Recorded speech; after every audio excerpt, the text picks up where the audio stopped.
Hello everyone. Last class में हम लोगों ने financial statement of company start किया था।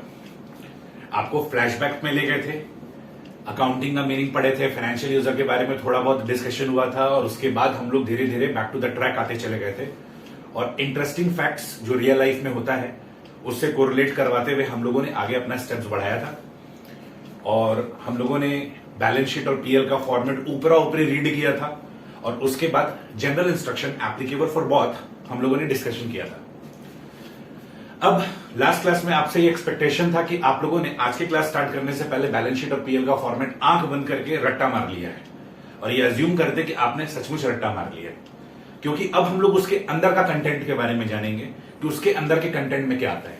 But before that, class 11th में जो हम लोगों का डेफिनेशंस होता था और क्लास 12th में जो पर्टिकुलर आइटम का डेफिनेशंस होता है, यहां लिटिल बिट कहीं कहीं डिफरेंसेस है। जैसे अगर हम लोग बात करें तो वहां पर लॉन्ग टर्म, शॉर्ट टर्म इस तरीके से शब्द होता था। तो शॉर्ट टर्म को तो वहां पर भी करंट बोलते थे, यहां पर भी करंट बोलते हैं, लेकिन वहां पर लॉन्ग टर्म को लॉन्ग टर्म बोला जाता था, यहां पर नॉन करंट बोला जाता है। तो हम लोगों को यह भी समझना पड़ेगा कि कब किसको करंट बोला जाए, कब किसी को नॉन करंट बोला जाए। तो ये सब हम लोग को डिस्कशन करना है। तो सबसे पहले हम लोग आज अपना डिस्कशन बैलेंस शीट के साथ स्टार्ट करेंगे और सबसे पहला डिस्कशन तो ये होगा कि हम लोग किसी चीज को करंट और नॉन करंट में किस तरीके से क्लासिफाई किया करेंगे। तो उसी तरीके से अपने को पता है दो आइटम है, असेट और लायबिलिटी। तो असेट में कब वो नॉन करंट और करंट होगा, लायबिलिटी में कब वो करंट और नॉन करंट होगा, ये सारे का सारा हम लोगों को डिस्कशन करना है। ठीक है, तो अच्छे से सुनिएगा, सारे कॉन्सेप्ट को ध्यान से समझने की कोशिश करिएगा। फिर हम बोर्ड पे कुछ सेल्फ इलस्ट्रेटेड एग्जाम्पल भी लेंगे ताकि आपको वो चीजें और अच्छे से समझ में आ जाए। तो आइए हम लोग अपने नोट्स को गो थ्रू करते हैं। ठीक है, स्टार्ट करते हैं फाइनेंशियल स्टेटमेंट ऑफ कंपनी का सेकंड लेक्चर। तो नोट्स के पेज नंबर 5 में आ जाइए। General instructions for preparation of balance sheet of a company. और जब ये जनरल इंस्ट्रक्शन बैलेंस शीट का खत्म हो जाएगा तो फिर general instruction for statement of PL भी पढ़ेंगे। ठीक है, तो अभी जो इंस्ट्रक्शन हम लोग पढ़ने जा रहे हैं ये जस्ट फॉर बैलेंस शीट है, not for statement of PL. अब हम लोग जो भी इंस्ट्रक्शन पढ़ेंगे वो बैलेंस शीट के लिए पढ़ेंगे। मोस्ट प्रोबेबली अभी का एक क्लास और इसके बाद का जो क्लास होगा, ये दो क्लास में हम लोग का बैलेंस शीट खत्म हो जाएगा और एक क्लास और लगेगा हम लोग को पीएल को एक्सप्लेन करने में। हालांकि पीएल बहुत बड़ा है पर हम लोग के रिड्यूस सिलेबस के हिसाब से, ठीक है, जैसा हम लोग का सिलेबस रिड्यूस किया गया है, पीएल को हाफ किया गया है, तो उसके हिसाब से हम लोग का एक क्लास में काम खत्म हो जाएगा। तो मोस्ट प्रोबेबली आज का क्लास, इसके बाद का एक क्लास और इसके बाद का एक क्लास में हम लोग का ये बैलेंस शीट चैप्टर खत्म हो जाना चाहिए। तो आइए डिस्कशन स्टार्ट करते हैं। तो पेज नंबर, नोट्स के पेज नंबर 5 में आइएगा। सबसे पहला वर्ड दिया हुआ है general instruction for preparation of balance sheet of a company. सबसे पहले हम ये डिस्कस किए हैं कि कब हम लोग एसेट को करंट बोलेंगे और कब नॉन करंट बोलेंगे। तो देखो पॉइंट नंबर 1 क्या लिखा हुआ है, an asset shall be classified as current when it satisfies any of the following criteria. नीचे में जो 4 क्राइटेरिया दिया हुआ है, any of the following criteria अगर फुलफिल हो जाता है तो वो करंट एसेट होगा। एनी वर्ड को अंडरलाइन करो या बॉक्स करो, अगर हाइलाइटर यूज करते हो तो एनी वर्ड को हाईलाइट करो। कह रहा है कि नीचे में जो 4 कंडीशन दिया हुआ है, अगर उसमें से कोई एक भी कंडीशन अगर मीट कर जाता है, अगर उसमें से कोई एक भी कंडीशन अगर मीट कर जाता है तो वो चीज करंट एसेट होगा। वो चीज क्या होगा, करंट एसेट होगा। और 4 पॉइंट के बाद क्या लिखा हुआ है, all other asset shall be classified as non current. मतलब अगर चारों का चारों कंडीशन अगर मीट नहीं करता है, अगर चारों का चारों कंडीशन अगर मीट नहीं करता है तभी वो नॉन करंट एसेट कहलाएगा। ठीक है, तो देखो 4 कंडीशन है, 4 चीज हम लोगों को चेक करना है। अगर 4 में किसी में भी फॉल कर गया, अगर 4 में से किसी भी चीज में अगर फॉल कर गया तो वो क्या बन जाएगा, वो बन जाएगा करंट एसेट। पर 4 में से कोई एक चीज में भी फॉल नहीं किया, ठीक है, 4 में से कोई एक चीज में फॉल कर गया तो वो बन जाएगा करंट एसेट। पर चारों का चारों में अगर फॉल नहीं किया तो वो क्या बन जाएगा, नॉन करंट एसेट। ठीक है, तो आइए पढ़ते हैं क्या क्राइटेरिया है।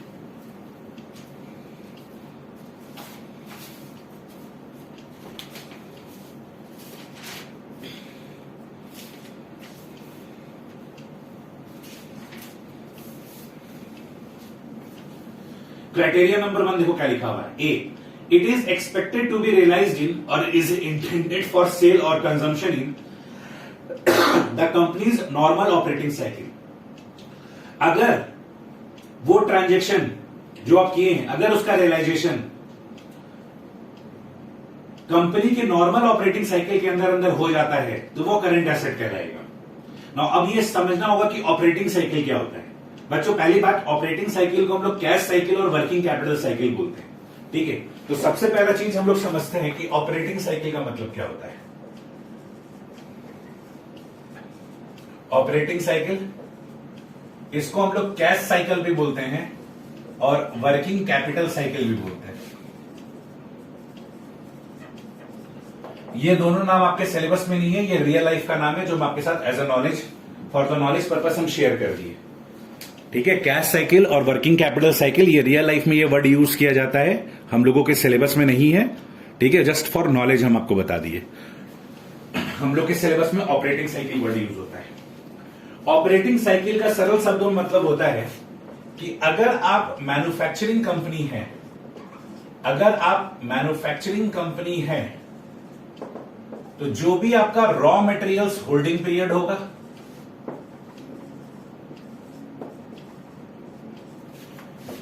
जो भी आपका work in progress holding period होगा, बच्चों इसको या तो नोट्स में लिख लोगे, ठीक है, या तो कॉपी में लिखोगे। बेटर है नोट्स में ही अगर बगल ऊपर नीचे कहीं लिख लो। ऐसे देखो पॉइंट नंबर 2 में हम ऑपरेटिंग साइकिल को डिफाइन किए हैं, तो पॉइंट नंबर 2 और 3 के बीच में व्हाइट स्पेस है, देख लो कितना जगह लगेगा और उसके हिसाब से उसको फिट कर दो।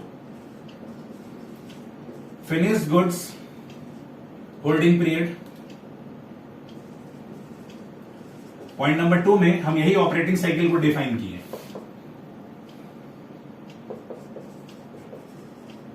डेटर्स होल्डिंग पीरियड,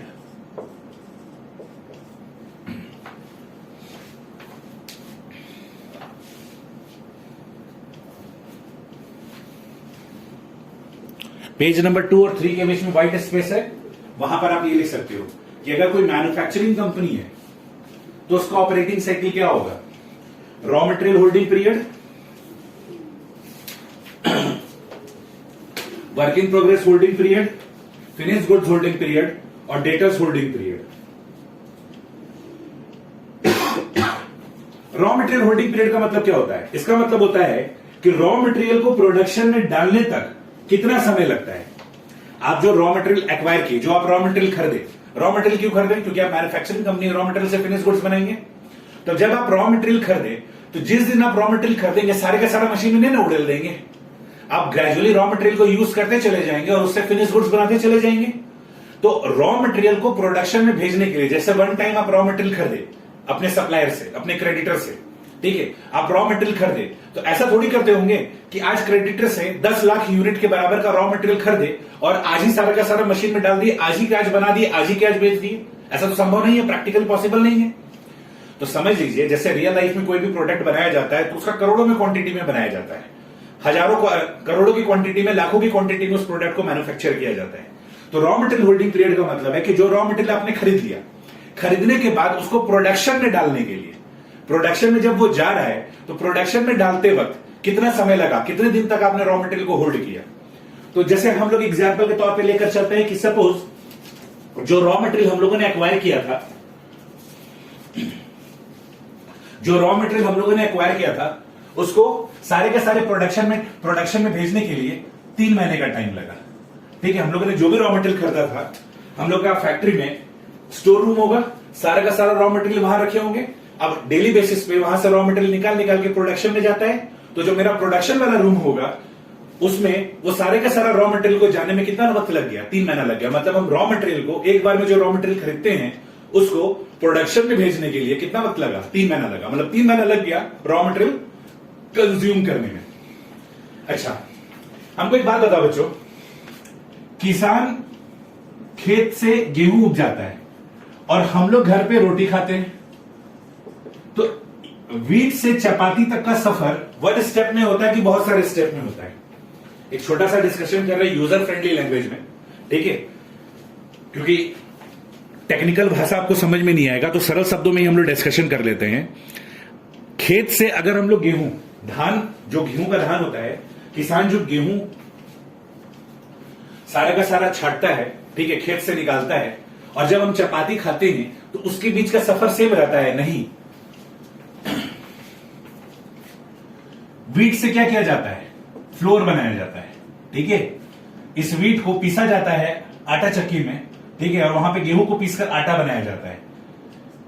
फिर इस आटा को गूंथते हैं, ठीक है, इस आटा को गूंथते हैं तो हम लोग तो उसको बोलते हैं कि आटा का लोया, ठीक है, जो आटा गूंथा जाता है, ठीक है, उसको आटा का लोया बोला जाता है।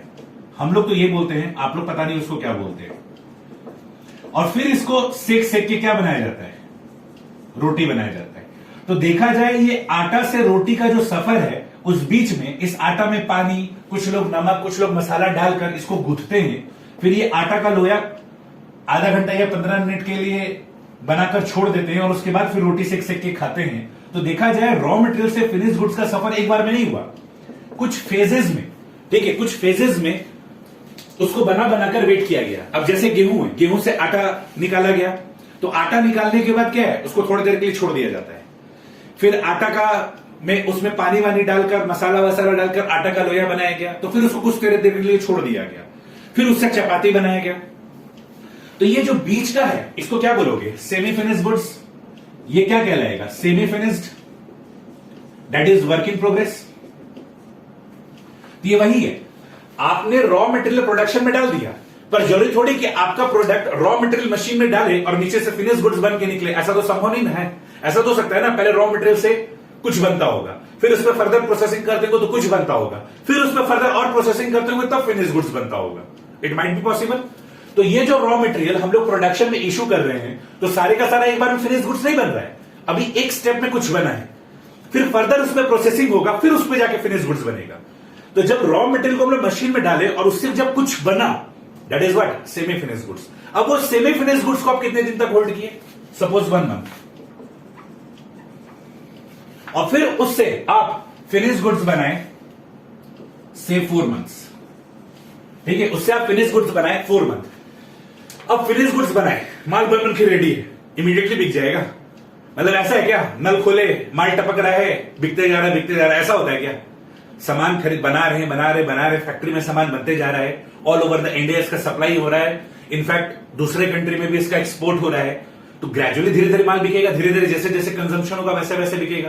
तो ऐसा नहीं ना कि फिनिश गुड्स बना कर रखे हैं मेरे गोडाउन में तो सारा तुरंत खत्म हो जाएगा, कुछ दिन उसको भी रखना पड़ेगा। तो जब तक इसको बेचे तब तक कितने दिन के लिए होल्ड किए, मान लीजिए 4 महीना, सारे का सारा माल तो कैश में बिकेगा नहीं, उधार में बिकेगा। अब जो कैश में बिक गया वो तो इमीडिएटली रियलाइज हो गया, लेकिन अगर हम उधार में बेचे हैं तो उससे रियलाइज करने में कितना वक्त लगा? मान लीजिए हमको डेटर से उधार रिकवरी में 6 महीना लगा। तो एक मैन्युफैक्चरिंग कंपनी का ऑपरेटिंग साइकिल 14 मंथ्स का होगा। मतलब वैसा कोई भी एसेट जिसका लाइफ 14 महीना है वो करंट एसेट है। वैसा कोई भी एसेट जिसका लाइफ 14 महीना है वो क्या है, करंट एसेट है।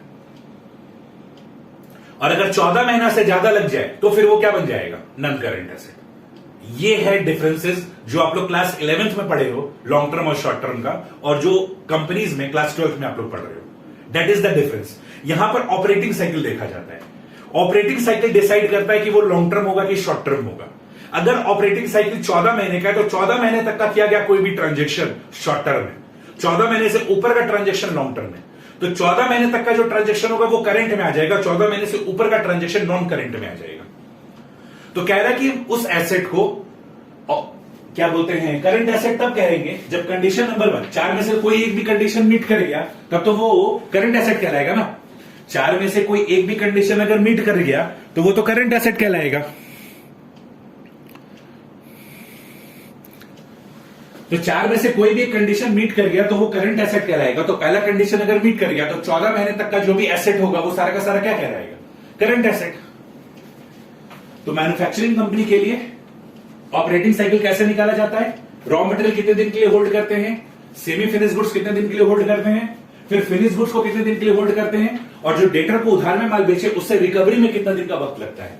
इन सारे ड्यूरेशन को जोड़ दीजिए, ये आपका कहलाएगा ऑपरेटिंग साइकिल। ये कहलाएगा ऑपरेटिंग साइकिल। अगर मान लीजिए ट्रेडिंग कंपनी है,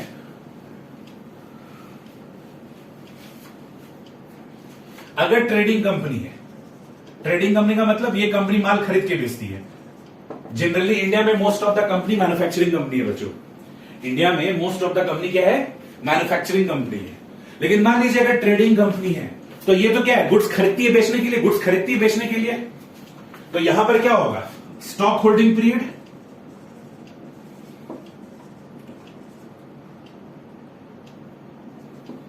प्लस डेटर्स होल्डिंग पीरियड। जैसे मान लीजिए हम 1 दर्जन फेयर एंड लवली खरीदे, तो आज अगर 1 दर्जन फेयर एंड लवली खरीदे तो मेरी दुकान में 1 दर्जन फेयर एंड लवली तुरंत थोड़ी बिक जाएगा। मान लीजिए वो 1 दर्जन फेयर एंड लवली मेरे यहां 4 महीने तक बिका, तो स्टॉक होल्डिंग पीरियड क्या हो जाएगा, 4 महीना। अब मान लीजिए उसमें से 4 फेयर एंड लवली हम उधार में दिए थे, 4 फेयर एंड लवली हम उधार में दिए थे अपने कस्टमर को, उनसे पैसा रिकवर करने में 6 महीना लग गया। तो ट्रेडिंग कंपनी के लिए ऑपरेटिंग साइकिल क्या हो जाएगा, 10 मंथ। मतलब अब यहां पर क्या है, वो सारे का सारा एसेट जिसका लाइफ 10 महीने तक का है वो क्या कहलाएगा, करंट एसेट, और 10 महीने से ऊपर है तो क्या कहलाएगा, नॉन करंट एसेट। जहां तक कि समझ में आ रहा है पॉइंट नंबर ए पढ़कर, पॉइंट नंबर ए तो यही कह रहा है ना कि अगर ऑपरेटिंग साइकिल तक का लाइफ है उस एसेट का तो फिर इसको क्या बोलेंगे, करंट एसेट, और ऑपरेटिंग साइकिल अगर क्रॉस कर गया तो वो क्या बन जाएगा, non current asset. I hope यहां पे समझ में आ रहा है। तो पॉइंट नंबर 2 और 3 के बीच में जो व्हाइट स्पेस है उसमें ये मैन्युफैक्चरिंग कंपनी का ऑपरेटिंग साइकिल और ट्रेडिंग कंपनी का ऑपरेटिंग साइकिल, इसको कॉपी कर लीजिए। हम इसलिए बोले थे एक बार हमको लिखने दो, फिर जब हम बोलेंगे तब कॉपी कर लेना। तो ये मेरा एग्जाम्पल है, ठीक है, ये मेरा सेल्फ क्रिएटेड एग्जाम्पल। ये एग्जाम्पल लिखने का जरूरत नहीं है 4 महीना, 6 महीना, 10 महीना, क्योंकि ऑपरेटिंग साइकिल डिपेंड करता है, हर बिजनेस ऑर्गेनाइजेशन का अपना अपना ऑपरेटिंग साइकिल होता है। ठीक है, जो कंपनी इन्वॉल्व है रियल एस्टेट बिजनेस में, किसमें, रियल एस्टेट बिजनेस में, पता है इनका ऑपरेटिंग साइकिल 5 इयर्स का जनरली होता है, 4 to 5 इयर्स का होता है। मतलब वो सारा का सारा एसेट जिसका लाइफ 4-5 साल का है वो करंट एसेट कहलाता है। रियल एस्टेट बिजनेस में होता ही है। अब सिंपल सा बात है, कोई मॉल, डैम्स, ब्रिजेस ये सब बनाना है, हाउसिंग सोसाइटी बनाना है, तो क्या एक दिन में बन जाता है क्या, बनने में 4-5 साल लग जाता है, रिकवरी में भी वक्त लग जाता है। मान लीजिए 3 साल में बनता है, फिर सारा फ्लैट बिकता है, फिर बुकिंग होता है, बिकता है, पैसा आता है। तो रियल एस्टेट बिजनेस में ऑपरेटिंग साइकिल बिजनेस 4 से 5 साल का, 6 साल का होता है। वही अगर टिम्बर इंडस्ट्री का बात करोगे, ठीक है, जो टिम्बर बिजनेस करते हैं, इनका ऑपरेटिंग साइकिल पता है 20 साल का होता है। मतलब ये सब मिनिमम बात हो रहा है, इससे ज्यादा हो सकता है। ये तो मिनिमम बात हो रहा है कि रियल एस्टेट बिजनेस में ऑपरेटिंग साइकिल 4 से 6 साल का है, ये तो मिनिमम है। टिम्बर बिजनेस में 20 साल। अब मान लो वो बीजा लगाएगा, फिर पौधा उगेगा, फिर उसमें से पेड़ बनेगा, फिर पेड़ बनेगा तो लकड़ी काटेंगे, एक दिन में थोड़ी होगा। टिम्बर बिजनेस में कितना लग जाएगा, 20 साल।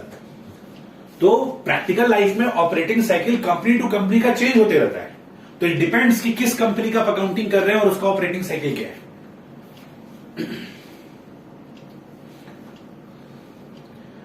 तो अगर मान लीजिए आपका ऑपरेटिंग साइकिल अगर 14 महीने का है, तो जिस एसेट का रियलाइजेशन 14 महीने तक का होगा वो करंट एसेट बोलेंगे, और अगर उसका रियलाइजेशन 14 महीना क्रॉस कर जाएगा तो उसको नॉन करंट एसेट बोला जाएगा। ये कंडीशन नंबर ए है, ये कंडीशन नंबर ए है हम लोग का। ये ऑपरेटिंग साइकिल का जो डेफिनेशन, इसको लर्न करोगे, पॉइंट नंबर 2 के बगल में लिखो लर्न, रट्टा मारना है। ये डेफिनेशन एग्जाम में आ सकता है, ये स्टैंडर्ड डेफिनेशन है, ये एग्जाम में आ सकता है।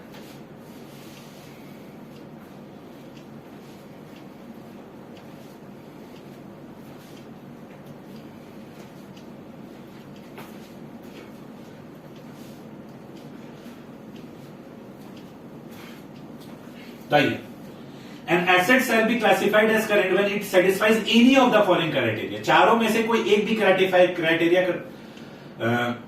सेटिस्फाई कर दिया तो वो करंट बन जाएगा। जब चारों का चारों सेटिस्फाई नहीं करेगा तब नॉन करंट बनेगा। तो पहला तो समझ में आ गया।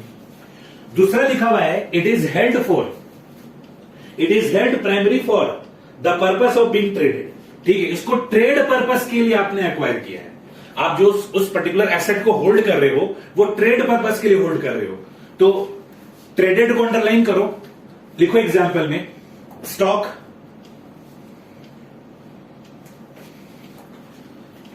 जो पॉइंट नंबर बी लिखा हुआ है, it is held primarily for the purpose of being traded. अगर आपने ट्रेड पर्पस के लिए अक्वायर किया है, आप अगर ट्रेड पर्पस के लिए उसको होल्ड कर रहे हो, तो ट्रेडेड का एग्जांपल क्या लिखोगे? स्टॉक, और लिख सकते हो शेयर्स हेल्ड फॉर ट्रेडिंग। बहुत लोग शेयर्स पे ट्रेड करते हैं, ठीक है, बहुत लोग शेयर्स पे ट्रेड करते हैं। आज खरीदे, 4-5 दिन होल्ड करेंगे, फिर उसको बेच देंगे, ठीक है। जैसे जनरली लोग क्या करते हैं, किसी भी कंपनी का शेयर दो मकसद से खरीदते हैं, एक होता है इन्वेस्टमेंट पर्पज से, एक होता है ट्रेडिंग पर्पज से, ठीक है।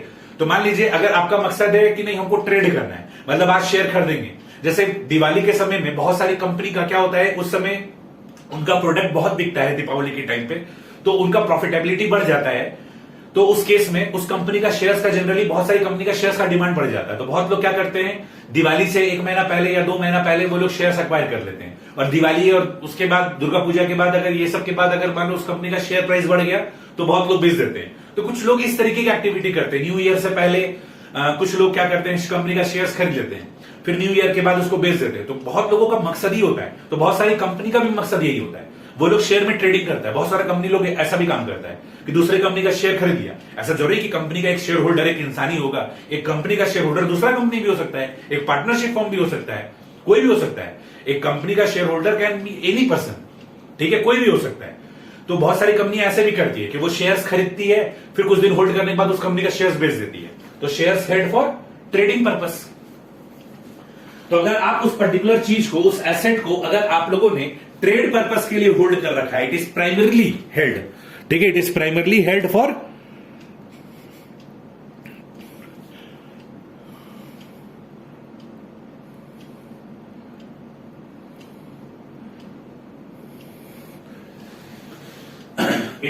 it is held primarily for the purpose of being traded. Next, तीसरा, it is expected to be realized within 12 months after the reporting date. Reporting date का मतलब क्या होता है बच्चों? रिपोर्टिंग डेट का अंडरलाइन करके लिखो, प्रैक्टिकल लाइफ के हिसाब से 31 मार्च। हम लोग का रिपोर्टिंग डेट क्या होता है? 31 मार्च होता है ना। देखो बच्चों, हम लोग ये पढ़ रहे हैं कि पीएल बैलेंस शीट साल में बनता है, पर रियल लाइफ में कंपनी का पीएल बैलेंस शीट क्वार्टरली बनता है। रियल लाइफ में कंपनी का जो बैलेंस शीट और पीएल है वो क्वार्टरली भी बनता है, ठीक है। तो जैसे अगर बात करें, पहला क्वार्टर कब खत्म होगा? 30 जून को, 30 सितंबर को, 31 दिसंबर को, 31 मार्च को। तो these all are what? Reporting date. पर जनरली 31 मार्च तो रिपोर्टिंग डेट होगा ही होगा, ठीक है। ऐसा जरूरी नहीं कि कंपनी को क्वार्टरली बैलेंस शीट बनाना मैंडेटरी है, ठीक है, वो लोग बनाते हैं। अब कोई कंपनी ऐसा भी है जो क्वार्टरली नहीं बनाता, वो साल भर में एक बार में बनाता है, तो ठीक है, उस केस में रिपोर्टिंग डेट क्या होगा? 31 मार्च। तो जनरली रिपोर्टिंग डेट क्या है? 31 मार्च। तो कह रहा है कि जो लास्ट रिपोर्टिंग डेट है 31 मार्च, अगर वहां से 12 महीने के अंदर अंदर अगर आप किसी एसेट को होल्ड किए हैं 12 महीने के लिए, अगर उसका रियलाइजेशन 12 महीने के लिए होल्ड किया गया है फॉर रियलाइजेशन पर्पस, तो वो क्या कहलाएगा? वो कहलाएगा करंट। अब चौथा क्या बोल रहा है? इट इज कैश और cash equivalent unless it is restricted from being exchanged or used to settle a liability for at least 12 months after the reporting date. Cash and cash equivalent तो current asset होता ही बच्चों, आप लोग class 11 में पढ़े थे, cash balance, bank balance, ठीक है, करंट एसेट होता है। अब कह रहा है कि जो restricted cash and bank balance है, अगर रिस्ट्रिक्टेड नहीं है तब तो वो करंट एसेट है, लेकिन अगर रिस्ट्रिक्टेड है तो वो नॉन करंट भी हो सकता है। जैसे बच्चों प्रैक्टिकल लाइफ में ऐसा होता है कि जैसे हर कंपनी ना अपना कैश और बैंक बैलेंस का एक लिमिट तय कर लेती है। जैसे मान लो कोई कंपनी है एक्स लिमिटेड, ठीक है, वो डिसाइड कर रखी है कि वो अपने कैश इन हैंड किसी भी कीमत में 50,000 रुपए से कम नहीं रखेगी। मतलब हर बार वो 50,000 रुपए अपने पास कैश बैलेंस मेंटेन करेगी। ये कंपनी का पॉलिसी है। प्रैक्टिकल लाइफ में ऐसा होता है बच्चों। तो कंपनी अपना पॉलिसी रख रखी है कि हम अपना कैश बैलेंस हमेशा 50,000 रुपए तो मेंटेन करेंगे। मेरा कैश बैलेंस कभी भी 50,000 से नीचे नहीं आएगा। आंधी है, तूफान है, कोई भी पेमेंट होगा, हम पेमेंट रोक देंगे, लेकिन हम अपना कैश बैलेंस 50,000 रुपए से कम नहीं रखेंगे। हम हमेशा अपना कैश बैलेंस 50,000 रुपए मेंटेन रखेंगे। एक कंपनी है जो अपना बैंक बैलेंस मेंटेन कर रखी है कि वो किसी भी कीमत में 1 लाख रुपए से नीचे अपना बैंक बैलेंस नहीं होने देगी। वो हमेशा अपना बैंक बैलेंस 1 लाख रुपए मेंटेन करेगी। तो बच्चों ये जो कैश बैलेंस है जिसको आप रिस्ट्रिक्ट कर दिए हो कि आप जिंदगी में कभी भी इसको यूज नहीं करोगे, एक तरह से यही ना हो गया। अगर हम ये बोलते हैं कि चाहे आंधी है तूफान है, हम हमेशा अपना कैश बैलेंस 50,000 मेंटेन करेंगे, मतलब इसको हम यूज नहीं करेंगे, ये 50,000 रुपए हमेशा पड़ा हुआ रहेगा। आंधी है तूफान है, मेरा बैंक बैलेंस हमेशा 1 लाख रुपए मेंटेन करेंगे, यानी इस 1 लाख रुपए कभी यूज नहीं करेंगे। तो ये जो रिस्ट्रिक्टेड कैश बैलेंस है, ये रिस्ट्रिक्टेड जो बैंक बैलेंस है, ये क्या बन जाएगा? Non current asset. ये क्या बन जाएगा? Non current asset. I hope clear है। तो कैश एंड कैश इक्विवेलेंट हमारा करंट एसेट होता है, बट द थिंग इज कि अगर वो रिस्ट्रिक्टेड है और रिस्ट्रिक्शन अगर 12 महीने से ज्यादा का है, अगर रिस्ट्रिक्शन 12 महीने से ज्यादा का है, तो फिर उस केस में अगर वो ऑपरेटिंग साइकिल को क्रॉस कर गया है, तो फिर उस केस में वो क्या बन जाएगा? नॉन करंट एसेट बन जाएगा। वो क्या बन जाएगा? नॉन करंट एसेट बन जाएगा। अब आइए देखते हैं आपको कितना समझ में आया। अब चारों जो बात आप पढ़े हो, करंट एसेट का 4 कंडीशन पढ़े कि इन चारों में से कोई भी अगर सेटिस्फाई हो गया तो हम उसको करंट एसेट बोलेंगे, और चारों का चारों डिससेटिस्फाई होगा तब हम उसको क्या बोलेंगे?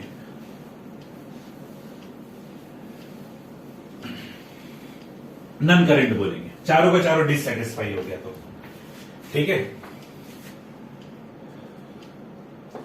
मान लीजिए डेटर्स है,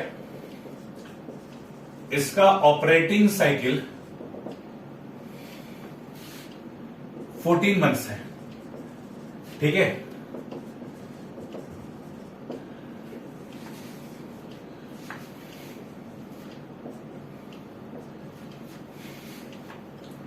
एक डेटर्स 3 मंथ का है,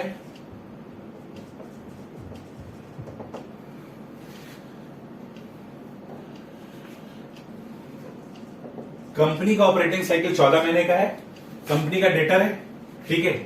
3 महीने का डेटर है, एक 12 महीने का डेटर है,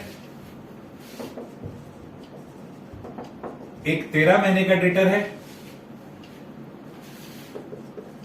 और एक 16 महीने का डेटर है। इतना तो पता है कि डेटर मेरा एसेट होता है। अभी जो आप डेफिनेशन पढ़े, अब आपको बताना है कौन करंट एसेट है और कौन नॉन करंट एसेट है।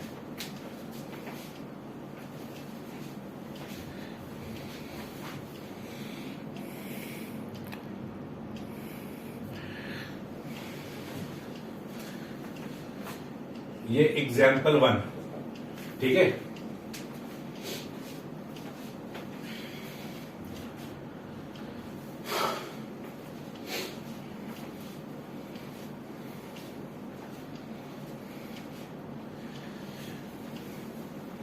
सॉल्व करो बच्चों।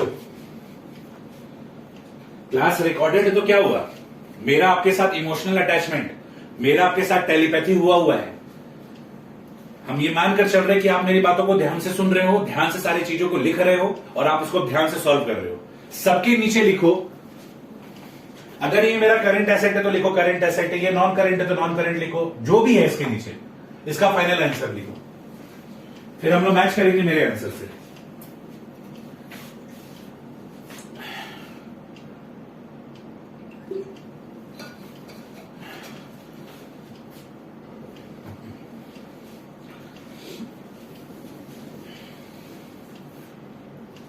चलिए, अगर कंपनी का ऑपरेटिंग साइकिल 14 महीने का है तो इस डेटर का लाइफ अप टू 14 महीने के रहने से ये क्या कहलाता? Current asset. तो अगर डेटर 3 महीने का है तो ये क्या है? करंट एसेट है। अगर डेटर 12 महीने का है तो भी करंट एसेट है।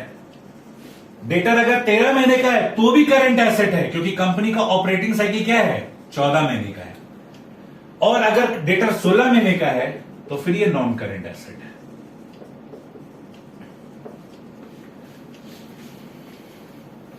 आई होप आप लोग का ये सॉल्यूशन ठीक होगा, आप लोगों ने सही सही बनाया होगा।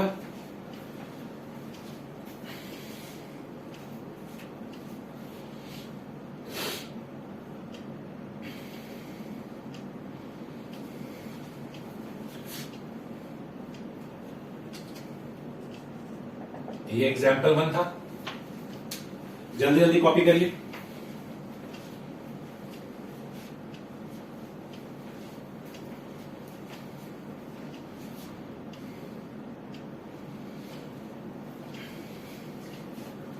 ए बी सी डी चारों पर्पस को मिलाकर सॉल्व करना है। ए में बोला ऑपरेटिंग साइकिल के अंदर है तो करंट है, बी में बोला ट्रेड पर्पस के लिए होल्ड किया, डेटर तो ट्रेड पर्पस के लिए होल्ड करते हैं, ठीक है। तीसरा आपका बोला कि क्या बोलते हैं 12 महीने के अंदर अंदर होना चाहिए, और चौथा क्या बोला, चौथा बोला कैश एंड कैश इक्विवेलेंट। तो हम लोग तो डेटर का बात कर रहे हैं, तो चारों कंडीशन अगर आपका यहां तो एक मीट कर रहे हैं, यहां तो चारों मीट कर रहे हैं, हम लोग को तो कोई एक कंडीशन मीट करना है तो वो करंट हो जाएगा। चलो दूसरा एग्जांपल, मान लीजिए डेटर्स का ऑपरेटिंग साइकिल 4 महीने का है। अब आंसर बताइए क्या होगा। सेकंड एग्जांपल, अब इसको सॉल्व करिए। मान लीजिए मेरा ऑपरेटिंग साइकिल 4 महीने का है, मान लीजिए मेरा ऑपरेटिंग साइकिल 4 महीने का है। अगर डेटर 3 महीने का रहा तो ये क्या कहलाएगा, अगर डेटर 12 महीने का है तो ये क्या है, करंट एसेट है कि नॉन करंट एसेट है। और अगर डेटर 13 महीने का है तो बताइए करंट एसेट है कि नॉन करंट एसेट है। और डेटर अगर 16 महीने का है तो बताइए ये करंट एसेट है कि नॉन करंट एसेट है।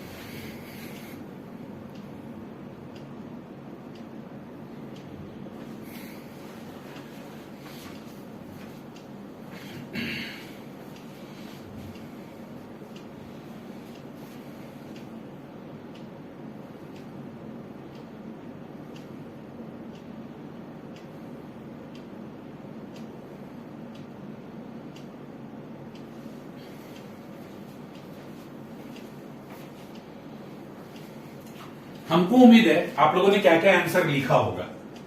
आप लोगों ने लिखा होगा current assets, current assets,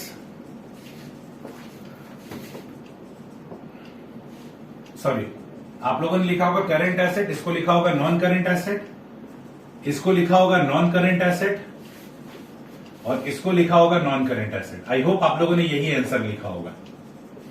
check करो आप लोगों ने यही आंसर लिखा है। एक्चुअली होता क्या है ना कि ऑपरेटिंग साइकिल पे जब जोर दिया जाता है तो दिमाग में ऑपरेटिंग साइकिल के अलावा कुछ चलता ही नहीं है। तो हमको उम्मीद है कि आप लोग भी ऑपरेटिंग साइकिल के हिसाब से यही आंसर दिए होंगे। इसको करंट एसेट बोले होंगे और इन तीनों को नॉन करंट एसेट बोले होंगे। ये आपका सही है, ये और ये आपका सही है, पर ये गलत है, ये करंट एसेट होगा।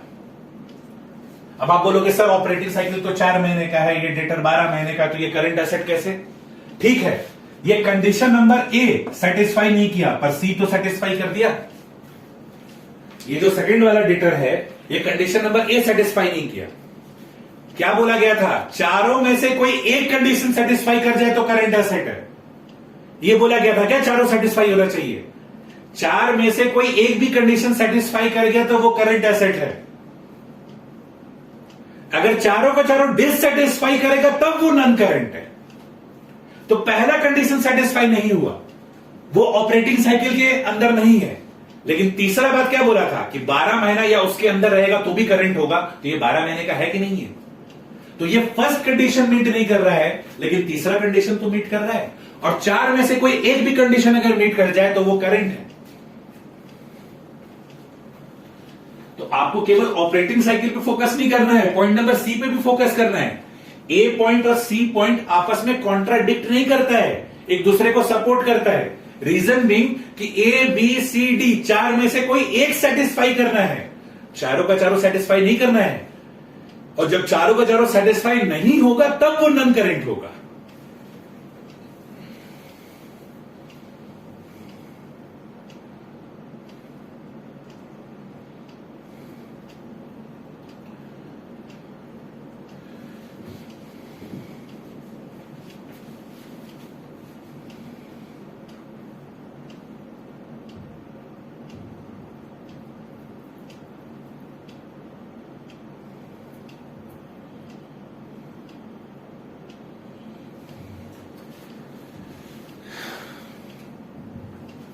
अभी हम पढ़ाते वक्त थोड़ा गलती से आप लोग को बोल दिए थे कि डेटर्स फॉर ट्रेडिंग पर्पस होता है। गलत बात है, ये हम गलती से बोल दिए थे, ये हम गलत बोल दिए थे।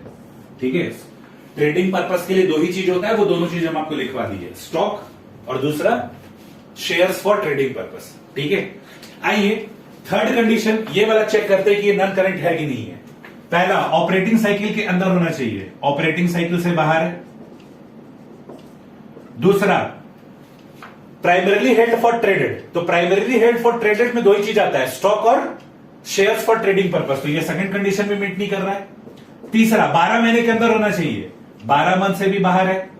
और चौथा, कैश एंड कैश इक्विवेलेंट होना चाहिए, ये कैश एंड कैश इक्विवेलेंट में नहीं आता है। तो देखा जाए कंडीशन 1, 2, 3, 4 चारों मीट नहीं किया, इसलिए ये क्या बन गया, नॉन करेंट। चारों का चारों ये मीट नहीं किया, चारों का चारों डिससेटिस्फाई हो गया, इसलिए ये क्या बन गया, non current. Held for being traded में केवल स्टॉक और शेयर्स फॉर ट्रेडिंग पर्पस ही आता है, ठीक है। तो ये गलती से बोल दिए थे कि debtors is hold for trading purpose. Simple सा बात है, करंट के लिए चार में से कोई एक कंडीशन सेटिस्फाई होना चाहिए, नॉन करंट के लिए चारों का चारों सेटिस्फाई नहीं होना चाहिए। तो आपको ये चेक करना क्या वो करंट हो रहा है, अगर करंट नहीं हो रहा है तो वो नॉन करंट है। इसमें देखो, ये कंडीशन नंबर ए मीट कर गया, बी मीट नहीं कर रहा है, सी मीट कर गया, डी मीट नहीं कर रहा है। तो यहां दो कंडीशन मीट कर रहा है, हमको कोई एक कंडीशन में मीट कर जाए तो वो क्या बन जाता है, करंट एसेट। यहां पर ए मीट नहीं किया, बी मीट नहीं किया और डी मीट नहीं किया, लेकिन सी मीट कर गया, कोई एक कंडीशन भी मीट कर गया तो करंट एसेट। तो जब चार में से कोई एक कंडीशन भी अगर आपका मीट कर जाता है तो वो करंट एसेट है।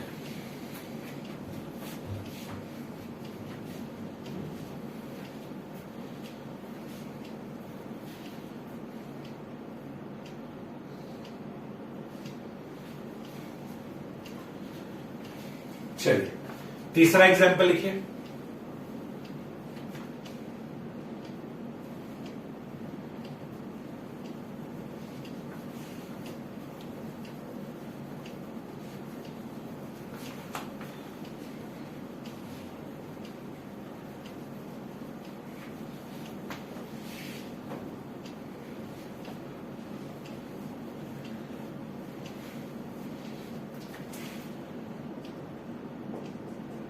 कंपनी का ऑपरेटिंग साइकिल 4 महीने का है।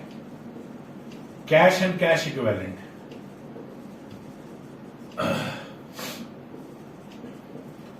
कैश बैलेंस हो गया, बैंक बैलेंस हो गया। अगर मान लीजिए हम 3 महीने के लिए होल्ड कर रखें, 9 मंथ्स के लिए होल्ड कर रखें, 15 मंथ्स के लिए होल्ड कर रखे हैं,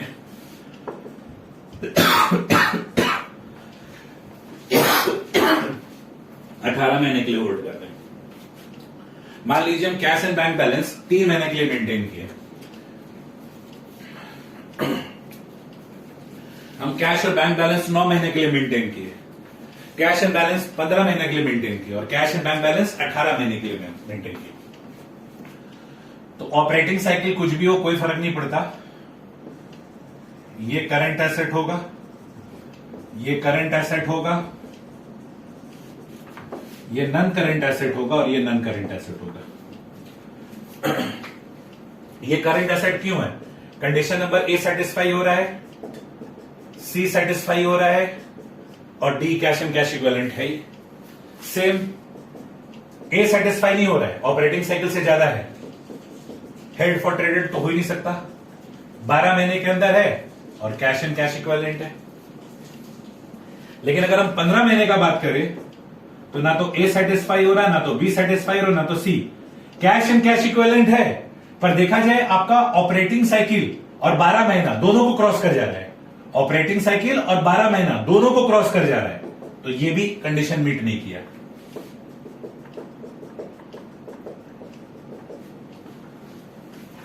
तो डी कंडीशन तो मीट करेगा ही करेगा इन दोनों केस में, क्योंकि कैश एंड कैश इक्विवेलेंट होता है cash and bank balance.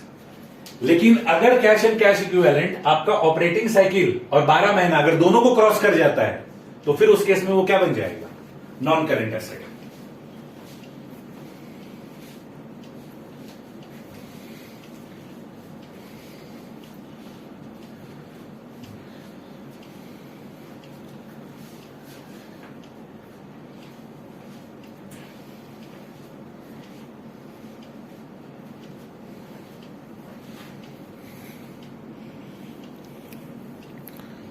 Copy कर लीजिए।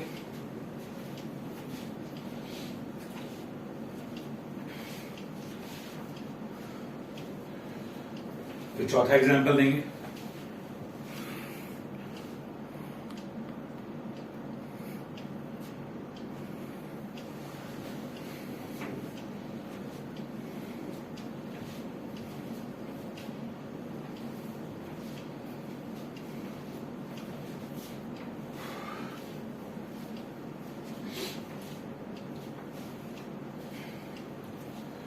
चलिए चौथा एग्जाम्पल देखिए।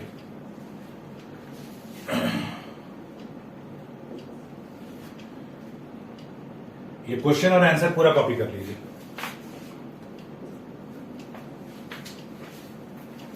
फिर डिस्कस करते हैं। क्वेश्चन और आंसर दोनों कॉपी कर लीजिए।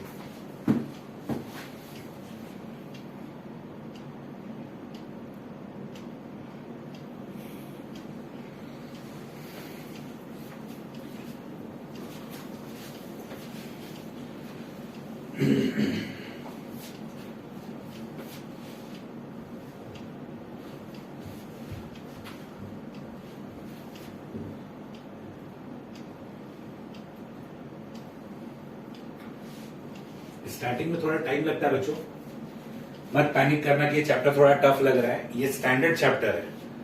सही पूछो तो कुछ ऐसा सीख रहे हो जो रियल लाइफ में काम होगा। अगर आप लोगों को याद होगा तो हम आपको बार बार बोलते थे कि क्लास 11th में भले हम लोग को इतना कुछ चैप्टर पढ़ना है, पर रियल लाइफ के लिए 2 ही चैप्टर इंपॉर्टेंट था, जर्नल और बीआरएस। उसी तरीके से क्लास 12th में आप जो भी चैप्टर्स पढ़ रहे हो उसमें ये एक चैप्टर है जो रियल लाइफ में बहुत ज्यादा काम आता है। ये चैप्टर जो हम लोग लास्ट क्लास से स्टार्ट किए हैं, इसका लेवल देख रहे हो, एकदम अलग ही लेवल पे बात हो रहा है। तो परेशान नहीं होना है, एब्जॉर्ब करना है, एक्सेप्ट करना है, चीजों से घबराना नहीं है, उसको स्वीकारना है। देखो ऑपरेटिंग साइकिल अगर 16 महीने का है तो कंडीशन नंबर ए मीट कर जा रहा है, ऑपरेटिंग साइकिल के अंदर है, ट्रेड वाला बात छोड़ो, 12 महीने के अंदर है और कैश एंड कैश इक्विवेलेंट है। तो देखा जाए कंडीशन नंबर 3 को मीट कर रहा, कोई एक मीट कर जाता तो करंट एसेट था। ये भी देखो ऑपरेटिंग साइकिल के अंदर है, ट्रेडिंग पर्पस के लिए तो बात छोड़ो, cash and cash equivalent can't be held for trading purpose, 2 ही चीज होता है। तीसरा देखा जाए तो 12 महीने के अंदर है और चौथा देखा जाए तो कैश एंड कैश इक्विवेलेंट है विदाउट रिस्ट्रिक्शन। ना ही ये ऑपरेटिंग साइकिल को क्रॉस कर रहा है और ना ही ये 12 महीने को क्रॉस कर रहा है। लेकिन अगर इसको देखा जाए तो ये ऑपरेटिंग साइकिल को क्रॉस नहीं कर रहा है, तो कंडीशन नंबर 1 सेटिस्फाई हो गया, ट्रेड पर्पस हो ही सकता नहीं है। तीसरा 12 महीने के अंदर नहीं है। चौथा इसका रिस्ट्रिक्शन ऑपरेटिंग साइकिल और 12 महीना को क्रॉस नहीं करना चाहिए। तो देखो 12 महीने को क्रॉस कर जा रहा है लेकिन ऑपरेटिंग साइकिल को क्रॉस नहीं कर रहा है, तो एक कंडीशन मीट कर जा रहा है। तो ये क्या कहलाएगा? Current asset. देखा जाए तो चौथा कंडीशन क्या है कि अगर कैश एंड कैश इक्विवेलेंट का जो ड्यूरेशन है, होल्डिंग पीरियड है, अगर वो मेरे ऑपरेटिंग साइकिल और 12 महीना दोनों को क्रॉस कर जाए तब जाकर वो नॉन करंट बनेगा ना। तो देखा जाए 12 महीने को तो क्रॉस कर रहा है लेकिन इस 16 महीने को क्रॉस नहीं कर रहा है, तो यानी ये अभी भी क्या है? करंट है। और इसमें देखा जाए तो ऑपरेटिंग साइकिल को भी क्रॉस कर गया, ट्रेड पर्पस हो ही नहीं सकता। फिर तीसरा क्या था? 12 महीने को भी क्रॉस कर गया और चौथा देखा जाए तो 12 महीना और 16 महीना सबको क्रॉस कर गया। तो ये चारों में क्या हो रहा है? डिससेटिस्फाई हो रहा है, तो ये क्या बन गया? Non current asset. तो this is the concept of current and non current.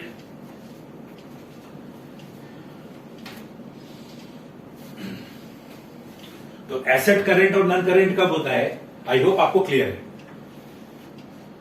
अच्छे से इस चीज को रिवाइज करना जो हम सेल्फ इलस्ट्रेटेड एग्जांपल करना है। दूसरा ऑपरेटिंग साइकिल तो हम आपको समझा ही दिए, देखो लिख के भी दिया हुआ है। Operating cycle is the time between the acquisition of asset for processing यानी raw material and their realisation in cash, मतलब जब फिक्स एसेट्स आप उधार में बेच दिए तब। अच्छा, नेक्स्ट लाइन को अंडरलाइन करो। Where the normal operating cycle cannot be identified, it is assumed to have a duration of 12 months. अगर रियल लाइफ में आप ऑपरेटिंग साइकिल आइडेंटिफाई नहीं कर पा रहे, मान लीजिए आपका इस तरीके का बिजनेस है कि आप अपने ऑपरेटिंग साइकिल को आइडेंटिफाई नहीं कर पा रहे हैं, तो ये आपको सजेशन दिया गया है कि आप अपना ऑपरेटिंग साइकिल कितना रखेंगे? 12 मंथ। तो हम लोगों के लिए क्या होगा? If question is silent then operating cycle 12 महीने का होता है। और वो रियल लाइफ के लिए सजेशन दिया गया कि इन रियल लाइफ अगर आप अपने ऑपरेटिंग साइकिल को आइडेंटिफाई नहीं कर पा रहे हो, डिटरमाइन नहीं कर पा रहे हो, तो 12 महीना ही अपने ऑपरेटिंग साइकिल लीजिए। ठीक है, तो ये भी इंपॉर्टेंट क्वेश्चन है कि अगर क्वेश्चन साइलेंट रहता है तो हम लोग ऑपरेटिंग साइकिल कितने महीने का लेते हैं, ये भी एमसीक्यू में पूछा जा सकता है। नेक्स्ट, अब लाइबिलिटी का बात आता है। लाइबिलिटी में इतना हेडेक नहीं है बच्चों, लाइबिलिटी में इतना हेडेक नहीं है क्योंकि आप एसेट में दिमाग लगा चुके हो। देखो लाइबिलिटी का डेफिनेशन एसेट के जैसा है, बस पॉइंट नंबर डी डिफरेंट है। यहां पर भी वही है, यहां पर भी आपको लाइबिलिटी के लिए 4 कंडीशन दिया हुआ है, 4 में से कोई एक भी सेटिस्फाई कर जाए तो करंट है, अगर चारों का चारों डिससेटिस्फाई करेगा तब जाकर वो नॉन करंट कहलाएगा। तो देख लीजिए क्या कंडीशन है। पहला 3 तो कॉपी पेस्ट है। It is expected to be settled in the company's normal operating cycle. तो ऑपरेटिंग साइकिल कैसे निकाला जाता है, वो जो लिखवाए थे, raw material holding period, work in progress holding period, finished goods holding period और डेटर होल्डिंग पीरियड। तो ऑपरेटिंग साइकिल के अगर अंदर अंदर पेमेंट कर रहे हो, अगर ऑपरेटिंग साइकिल के अंदर अंदर लाइबिलिटी का सेटलमेंट हो जा रहा है तो वो करंट लाइबिलिटी है।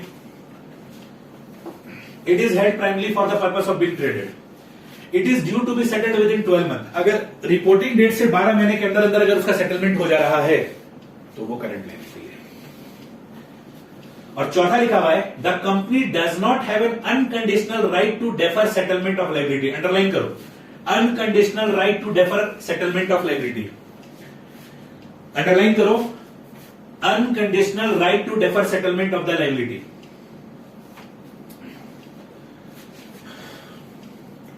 बच्चा आपको क्या लगता है कंपनी किससे किससे लोन लेती होगी, बोलो, कंपनी किससे किससे लोन लेती होगी, दिमाग चलाओ। सर कंपनी बैंक से लोन लेती होगी, सर कंपनी कोई एनबीएफसी से लोन लेती होगी, नॉन बैंकिंग फाइनेंशियल से, लाइक महिंद्रा फाइनेंस से लेती होगी, मुथूट फाइनेंस से लेती होगी, सर कंपनी शायद अपने शेयर होल्डर लोग से भी लोन ले लेती होगी, कंपनी डायरेक्टर से भी लोन लेती है। बिजनेस एंटिटी कंसेप्ट के हिसाब से मालिक और ओनर अलग अलग होते हैं, मालिक और बिजनेस अलग अलग होता है। ठीक है, तो बिजनेस एंटिटी के कॉन्सेप्ट के हिसाब से जनरली जो कंपनी के डायरेक्टर होते हैं, ठीक है, वो भी तो अलग पर्सन है, डायरेक्टर एक अलग पर्सन है और कंपनी अलग पर्सन है। तो क्या कंपनी डायरेक्टर से लोन लेती है? हाँ लेती है। और कभी कभी ऐसा होता है कि जब कंपनी अपने डायरेक्टर से लोन लेती है तो रिपेमेंट पीरियड डिफाइंड नहीं होता है। ठीक है, तो वहां लिखोगे loan taken from director but repayment schedule not decided।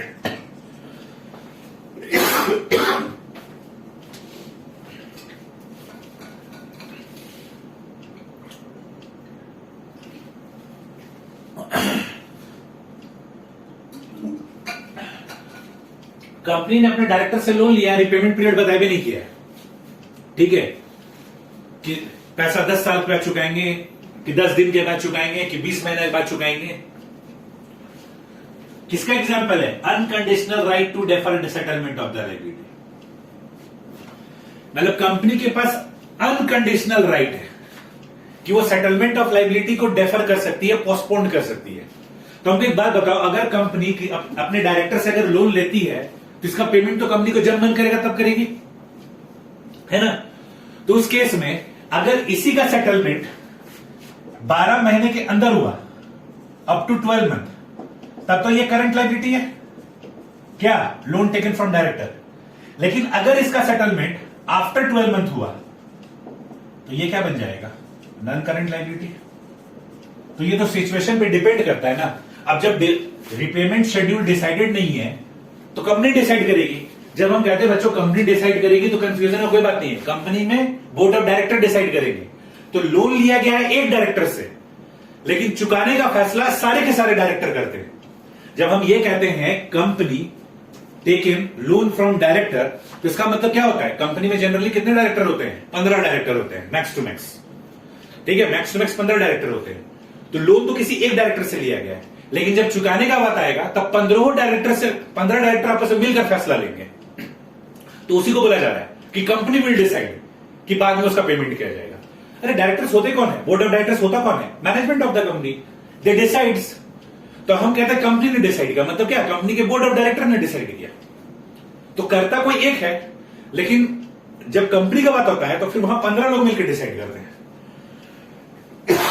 और केवल बोर्ड ऑफ डायरेक्टर डिसाइड नहीं करता है, फिर कंपनी का, जब हम बोलते हैं कंपनी का शेयर होल्डर लोग के साथ मीटिंग हुआ, तो रिलायंस थोड़ी किसी के साथ मीटिंग कर रही है। रिलायंस का जो बोर्ड ऑफ डायरेक्टर्स है, जो 15 डायरेक्टर्स है, वो शेयर होल्डर के साथ मीटिंग कर रहा है। उसके बाद फिर फैसला इंप्लीमेंट हो रहा है, तो उसको भी बोला जाता था कंपनी डिसाइड। कंपनी डिसाइड का मतलब होता है board of director plus share holder approval. जब सब कोई डिसाइड कर लेता है तो उसको बोला जाता है कंपनी ने फैसला लिया है। तो लोन लेने का फैसला भी इन्हीं लोगों ने किया होगा। जब पूरा का पूरा बोर्ड ऑफ डायरेक्टर बोला होगा कि हाँ हम लोग अपने डायरेक्टर से लोन लेंगे, और साथ ही साथ शेयर होल्डर लोग ने भी सहमति दिया होगा कि हाँ लोन ले लीजिए, तब बोला जाता है company had taken loan from the director. और जब रिपेमेंट का बात आएगा तो फिर इन्हीं लोगों से पूछताछ करके रिपेमेंट का बात किया जाएगा। तो जब कंपनी अपने डायरेक्टर से लोन लेती है और जब फैसला नहीं हुआ है कि उस पैसे को कब चुकाना है, तो ये तो सिचुएशन बेस्ड हो गया। अगर 12 महीने के अंदर अंदर सेटलमेंट हो गया तो करंट लायबिलिटी, 12 महीने क्रॉस कर गया तो नॉन करंट लायबिलिटी। चौथा बात और पांचवा बात आप लोग पढ़े हो। चौथा बात और पांचवा बात में क्या है कि देखो बच्चों, यहां पर डेटर्स और बिल्स रिसीवेबल वर्ड यूज नहीं किया जाता है। यहां पर डेटर और बिल्स रिसीवेबल के लिए ट्रेड रिसीवेबल वर्ड यूज किया जाता है। उसी तरीके से कंपनी के केस में क्रेडिटर या बिल्स पेबल वर्ड यूज नहीं करते हैं,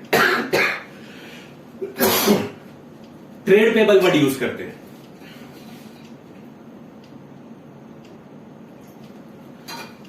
तो हम लोग पार्टनरशिप में और सोल प्रोप्राइटरशिप में डेटर्स और बिल्स रिसीवेबल वर्ड यूज करते थे।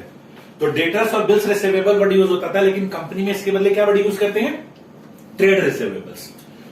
और सोल प्रोप्राइटरशिप और पार्टनरशिप में क्रेडिटर और बिल्स पेबल वर्ड यूज होता था, तो उसके बदले हम लोग यहां पे वर्ड ट्रेड पेबल यूज करते हैं।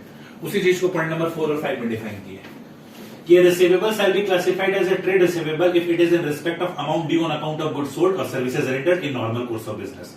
तो डेटर्स और बिल्स रिसीवेबल को यहां क्या बोला जाएगा? Trade receivable.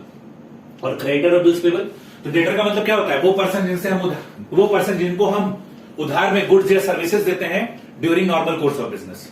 और क्रेडिटर का मतलब क्या होता है? वो पर्सन जिनसे हम उधार में गुड्स और सर्विसेज लेते हैं during normal course of business. तो ही ट्रेड रिसीवेबल और ट्रेड पेबल के बारे में डिफाइन किया गया। तो ये बैलेंस शीट का जनरल इंस्ट्रक्शन हम लोगों ने डिस्कस किया पॉइंट नंबर 1 से 5 तक।